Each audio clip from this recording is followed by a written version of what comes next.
Hi மக்களே, எல்லோரும் எப்படி இருக்கீங்க? நல்லா இருக்கீங்க நம்புகிறேன். நானும் ரொம்பவே நல்லா இருக்கேன். இன்றைக்கி நம்ம நாகாஸ் கிச்சனுக்காக என்ன ரெசிபி பார்க்க போகிறோன்னா ஜவ்வரிசி பாயசம் பண்ணலாம் வாங்க. ஜவ்வரிசி பாயசம் பண்ணுறதுக்கு ரொம்பவே மெயினான பொருள் பார்த்திங்கன்னா ஜவ்வரிசி தான். அதை நான் டெய்லி குட்ஸ்லேருந்து வாங்கியிருக்கேன். டெய்லி குட்ஸில் எல்லா பொருளுமே தரமாக சூப்பராக இருக்குது. அதுதான் உங்களுக்கு காமிச்சிருக்கேன். இந்த ஜவ்வரிசி பார்த்திங்கன்னா பெரிய பெரிய ஜவ்வரிசி நான் வாங்கியிருக்கிறது. ஏன்னா இதை நான் பார்க்கக்குள்ளே ஆன்லைனில் பார்க்கக்குள்ளே பார்த்திங்கன்னா இது எப்படா வேகும், இது மாதிரி இவ்வளோ பெருசு நம்ம பார்த்ததே இல்லையே அப்படின்னு யோசிச்சுட்டு தான் ஆர்டர் பண்ணி வாங்கினேன். பார்த்தா இது நல்லா ஊற வச்சாதான் நல்லா வேகும் அப்படின்ட்டு தாட்டில் இதை ஊற வச்சுக்கலாம்னு சொல்லிவிட்டு எடுத்துக்கிட்டேன். இப்போ வந்து நம்ம சின்ன கப்பில் ஒரு கப் எடுத்துட்டேன். இதை நான் வந்து ஒரு பாத்திரத்தில் சேர்த்துட்டு 2 முறை தண்ணியில் வாஷ் பண்ணி எடுத்துக்கலாம்.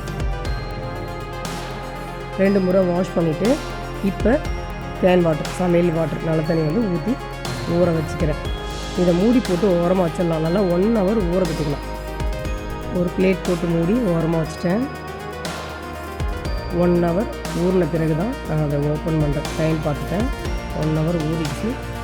இப்போது நல்லா வேக வச்சுக்கலாம். நல்லா அடிகனமான ஒரு பேன் எடுத்துட்டேன்.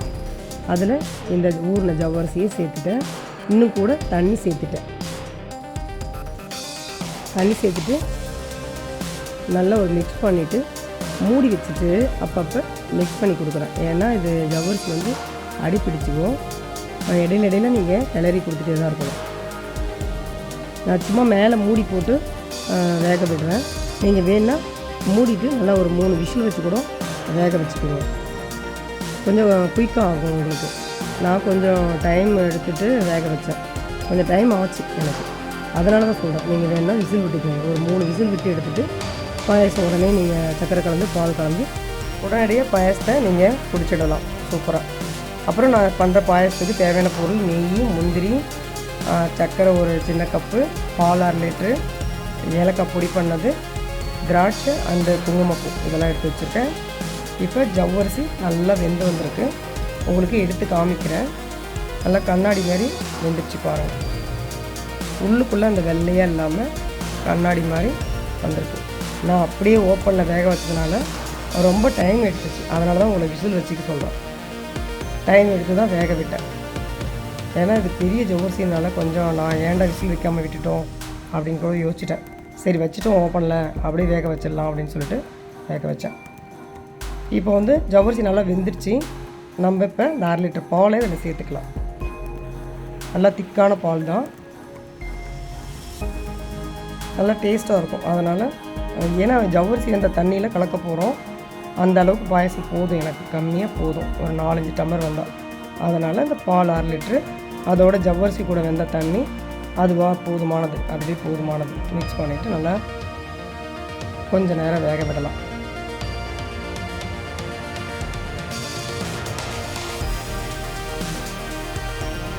நல்லா ஒரு 10 நிமிஷம் கொதிக்க விடுங்க. பாலும் சுண்டி வரட்டும். அந்த ஜவ்வரிசிலையும் கொஞ்சம் நல்லா மிக்ஸ் ஆகி திக்காக ஆகட்டும். அதுக்குள்ளே இந்த குங்குமப்பூவில் கொஞ்சம் தண்ணி விட்டு ஊற வைக்கிறேன். அந்த கலர்லாம் கொஞ்சம் இறங்கட்டும்னு சொல்லிவிட்டு.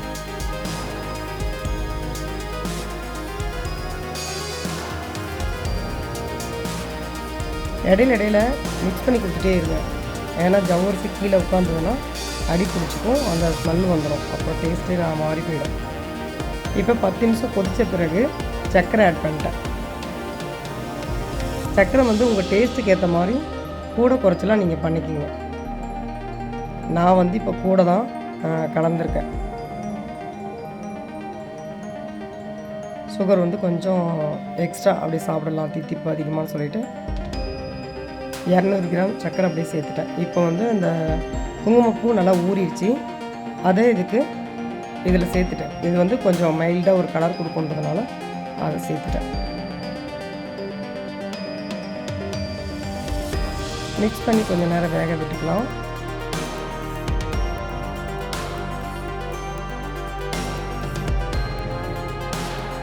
பாயசம் ரெடி. நல்லா கொதிச்சு திக்காயிடுச்சு. இப்போ அந்த முந்திரி திராட்சை வறுத்துக்கிறதுக்காக பாயசத்தை இறக்கிட்டு ஒரு சின்ன தவா வச்சுருக்கேன். தேவையான அளவு நெய் சேர்த்துட்டேன். இதில் இந்த முந்திரி திராட்சையை நல்லா பொன்னிறமாக வறுத்துட்டு நம்ம பாயசத்தில் சேர்த்துக்கலாம். முந்திரி அண்டு திராட்சை ரெண்டும் சேர்த்துட்டேன். இப்போ இது பொன்னிறமாக வர வரைக்கும் வறுத்துக்கலாம். சிம்மில் தான் ஸ்டவ் வச்சுருக்கேன். இந்த மாதிரி வறுக்கிறதுலாம் நீங்கள் சிம்மில் வச்சுட்டு தான் வறுக்கணும். அப்போ ஒன்று குத்தலாகவோ அண்டு அதிகப்படியான பொன்னிறமாகவோ மாறாது, அதாவது தீஞ்சி போகாது. ஈவனாக பொறுமையாக நீங்கள் வறுத்து எடுத்துக்கலாம். ஆனால் அதிகமாக வச்சுக்காதீங்க, கம்மி பண்ணிவிடுங்க.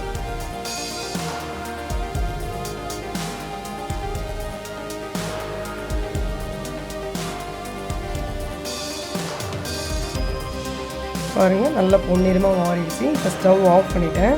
ஏன்னா ஸ்டவ் இந்த பதத்தில் நீங்கள் ஆஃப் பண்ணிவிடுங்க. அதுக்கப்புறம் அந்த ஹீட்லேயே கொஞ்சம் நேரம் வறுத்துட்டு நல்லா ஃப்ரை ஆகிடுச்சின்னு தெரிஞ்ச பிறகு நீங்கள் அதில் பாயசத்தில் சேர்த்துக்கணும். அவ்வளோதான். இப்போ அந்த சட்டி சூட்லேயும் கொஞ்சம் வறுத்தாச்சு. இப்போ பாயசத்தில் சேர்த்துக்கிறேன்.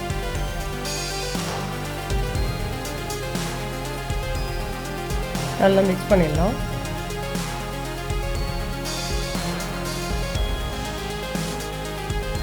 இது ஒரு 5 நிமிஷம் அப்படியே ஆற விட்டோம்னா இன்னும் கொஞ்சம் திக்காகிடும்.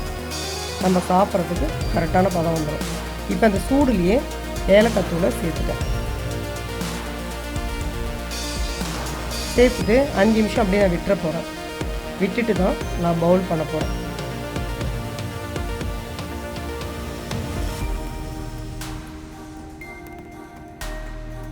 இந்த பெரிய பெரிய ஜவ்வரிசி நம்ம மென்று சாப்பிட்டுட்டு பாயசம் குடிக்கக்குள்ள செம சூப்பராக இருக்கும்.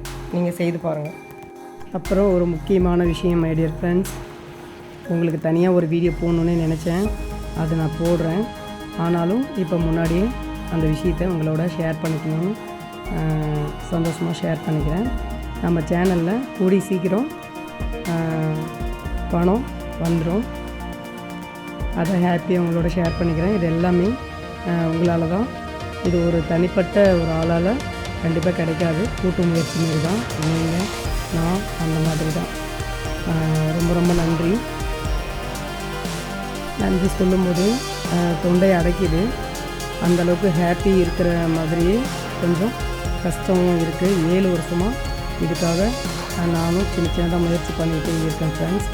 அதனால் ஒரு பாயாசம் ஸ்வீட் வீடியோ கொடுத்துட்டு அதோடு உங்களுக்கு இதை ஷேர் பண்ணிக்கலான்னு கொஞ்சம் நல்ல பணம் வந்த உடனே அதையும் உங்களுக்கு நான் வீடியோ ஷேர் பண்ண தான் போகிறேன். இருந்தாலும் இந்த ஸ்வீட் கூடயே இந்த ஸ்வீட்டான விஷயத்தை உங்களோட ஷேர் பண்ணிக்கிறேன் ஃப்ரெண்ட்ஸ். அவ்வளோதான், நம்ம வீடியோ எண்டுக்கு வந்தாச்சு. நீங்களும் இந்த பாயசத்தை செய்து சாப்பிட்டு பார்த்துட்டு இதோட டேஸ்ட் எப்படி இருந்ததுன்னு கமெண்ட் பண்ணுங்கள். இந்த வீடியோ உங்களுக்கு பிடிச்சிருந்தா லைக் பண்ணுங்கள், ஷேர் பண்ணுங்கள். அப்படியே நம்ம சேனலை சப்ஸ்கிரைப் பண்ணுங்கள். அப்போ தான் நம்மளோட வீடியோ உங்களுக்கு உடனுக்குடனே காமிக்கும். நீங்களும் செய்து சாப்பிட்டுட்டு ஹெல்த்தியாகவும் ஹாப்பியாகவும் இருக்கலாம். இன்னொரு வீடியோவில் பார்க்கலாம் ஃப்ரெண்ட்ஸ். பாய்.